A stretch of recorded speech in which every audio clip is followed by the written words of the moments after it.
Hey everyone, it's Miss Ellis. I am ready to read chapter 6 of Midnight on the Moon.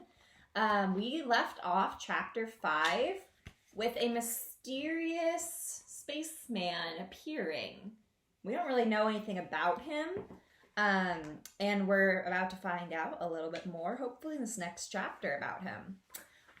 For chapter 6, I'm going to read it a little bit different. I'm going to hold my phone so that you can see the book as I am reading it out loud. Chapter 6, High Jump. "Who is that?" said Jack. "I don't know," said Annie, "but we'll soon find out." She started waving. "No," said Jack. He grabbed her arm. "Let's go back to the base before he gets here." "Why?" said Annie. "We don't know who he is," said Jack. "We don't know if he's friendly or mean or what." "But we can't go back," said Annie. "We haven't found the fourth M thing yet. We won't be able to go home." "It doesn't matter. We can lock the door at the moon base until he goes away," said Jack. "Then we can get new air tanks." Jack hurried to the moon buggy. "Come on." He jumped into the driver's seat. Annie gave a little wave to the dot in the sky. Then she climbed into the moon buggy. The buggy took off. "Careful," said Annie. They bumped over the rocks as Jack turned the buggy around. Then they zoomed toward the pass. Jack steered around craters and rocks. More than once, the buggy nearly tipped over. "Whoa, slow down," said Annie. They were almost at the mountain pass. Suddenly, a cloud of dust flew up in front of them. The ground trembled. "Watch it," cried Annie. Jack couldn't see a thing. He stepped on the brake. The buggy jerked to a stop. The dust settled. A giant rock had fallen into the narrow pass. It was stuck between two walls of rock. They were trapped. Jack quickly found a picture of a giant rock in the moon book. He read aloud, "Rocks of all sizes crash into the moon from outer space. These rocks are called," and there's the word, "meteorites." "We're lucky that meteorite didn't land on us," said Jack. "Yeah, and I guess it's too big to be the M thing," said Annie. She climbed out of the moon buggy and was standing by the meteorite. Sometimes when I make a mistake going from one page to the other, I have to go back and read my sentence again. It was more than twice as tall as she was. Jack looked at the black sky. The flying thing was nowhere in sight yet. "We'll have to jump over it," Annie said.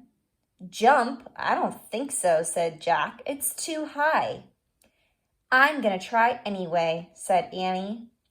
"Wait, let's think first," said Jack. But Annie was already backing up. "1, 2, 3, go!" she shouted and took giant leaping steps toward the meteorite. When Annie got close to the rock, she pushed off the ground. Then she flew through space and disappeared behind the meteorite. "Annie!" Jack called. There was no answer. "Oh, brother," Jack said. He backed up and took off toward the rock. He jumped as high as he could. Then he was flying through space. Jack hit the ground and fell face down into the dust. Jack tried to stand, but his suit was too bulky. He tried to roll over, but his suit made even that impossible. "Oh no," he groaned. "Not again." "Are you here?" asked Annie. "Did you make it?"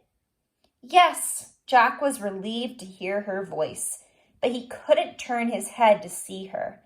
He could only hear her over the radio. "Can you help me up?" he asked.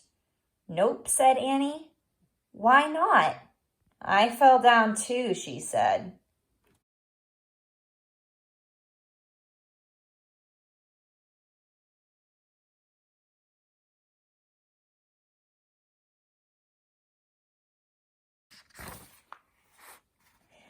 Oh, brother, Jack sighed. Now we are really in trouble. He tried to stand again and failed. Can you see anything? He asked. Just the sky, said Annie. Wow, is it weird? I'm worried about our air tank, said Jack.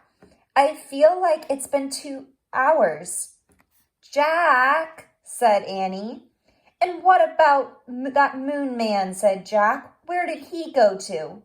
Jack, whispered Annie. What?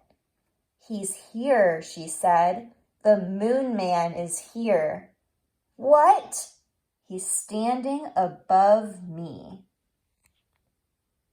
So this chapter ended with another cliffhanger. There's so many cliffhangers in Magic Tree House. So we still don't really know if this Moon Man is good or bad or what he's doing here. So what do you predict is going to happen next? Do you think he's going to help them? We'll have to wait and find out in chapter 7. I'll see you next time.